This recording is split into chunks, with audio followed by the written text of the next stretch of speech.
Bom dia, pessoal do sexto ano. A aula dessa semana é uma análise de texto, tá? Então eu gostaria que vocês lessem o texto que vai estar no documento que eu vou colocar junto na atividade, mas de qualquer forma eu vou ler para vocês, tá? Então o texto é: você sabia que os cupins vivem em um reinado? Então vamos lá. Reis, rainhas e operários são alguns dos integrantes do reino dos cupins. Reino? Você não leu errado. Os cupins vivem em colônias, onde as tarefas são distribuídas como em um palácio real. Vejamos.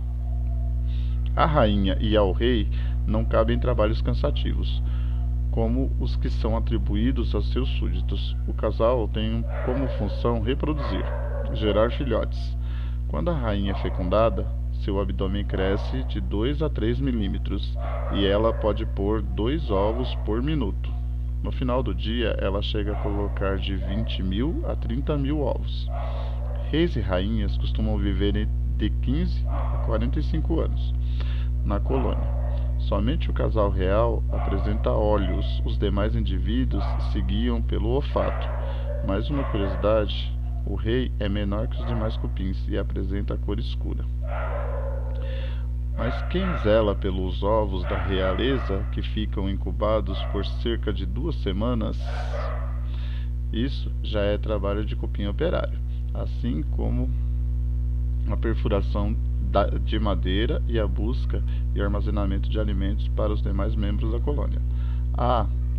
Sim, a construção, a reparação, a expansão e a limpeza do ninho também ficam por conta deles, além da eliminação de indivíduos adoecidos ou mortos, e os cuidados com os recém-nascidos. Ufa! Como os operários têm muito a fazer, a segurança do cupinzeiro não pode ser comprometida. Há ainda os cupins soldados, que protegem o ninho contra outros animais que possam ameaçar o local. Suas mandíbulas são maiores e mais fortes do que as dos demais cupins. Eles têm grande força na cabeça. Fora isso, os soldados produzem uma secreção tóxica para usar contra qualquer invasor. Mas como é que nascem soldados operários, reis e rainhas? Na verdade, a ninfa, larva do cupim, não tem identidade definida. Depois de saírem dos ovos, elas se alimentam e se desenvolvem por cerca de 2 semanas, quando então se revelam soldados operários alados, que são cupins destinados à reprodução, aqueles que podem dar origem a uma nova colônia. Esses cupins com asas, quando estão prontos, voam em busca de um local para construir os seus ninhos.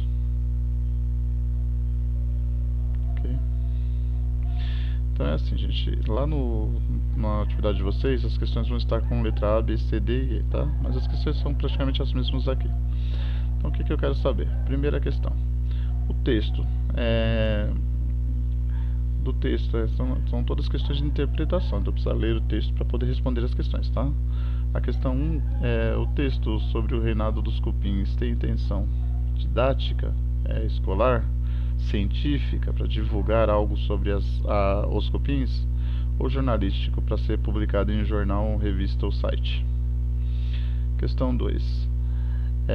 Os cupins vivem em colônias onde as tarefas são distribuídas como em um palácio real. O termo como aí, a palavra como, desempenha a função de quê? Esse como, ele serve para dar exemplo, ele serve para apontar uma causa, ou ele serve para fazer uma comparação?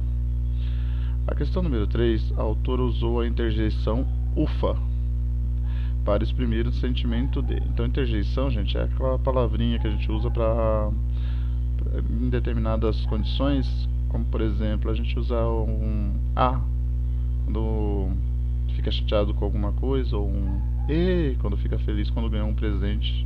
Isso é interjeição, tá bom? Então essa interjeição ufa, ela foi usada para quê? Na letra A, alívio após elencar as tarefas do cupim operário, alegria após elencar as tarefas do cupim operário, ou admiração após elencar as tarefas do cupim operário? Elencar é colocar em ordem. Tipo, por exemplo, se eu for falar de futebol, eu posso dizer assim: o goleiro, o atacante e o zagueiro. Eu elenquei, eu coloquei em ordem as três posições que eu gostaria. Tá bom? Questão 4. Em sua mandíbula são maiores e mais fortes que as dos demais cupins, e eles têm grande força na cabeça. A autora expõe características de quem? Quem que tem essas características aí? Dos reis e rainhas, dos cupins operários ou dos cupins soldados? Tá? Então, só voltar no texto e dar mais uma lida lá. Questão número 5. A expressão larva de cupim explica o que? Essa expressão ela foi colocada depois da palavra ninfa. Para quê? Ela foi colocada para explicar o que é ninfa? Ela foi colocada para caracterizar, dar característica para a palavra ninfa? Ou ela foi colocada para completar o termo ninfa? Pensar um pouquinho aí, tá? A questão número 6. Identifique aqueles que, segundo o texto, são os cupins destinados à reprodução. Quem do cupizeiro é destinado à reprodução? Os soldados, os operários ou os alados? Tá? E a última questão aqui, questão número 7. De acordo com o texto, o rei e a rainha têm a função de quê? Para que serve o rei e a rainha dentro do cupizeiro, segundo o texto? Para gerar filhotes, cuidar dos ovos na incubação ou proteger os ninhos contra outros animais ameaçadores, tá? Então respondam essas 7 questões aí e depois me mandem, tá ok?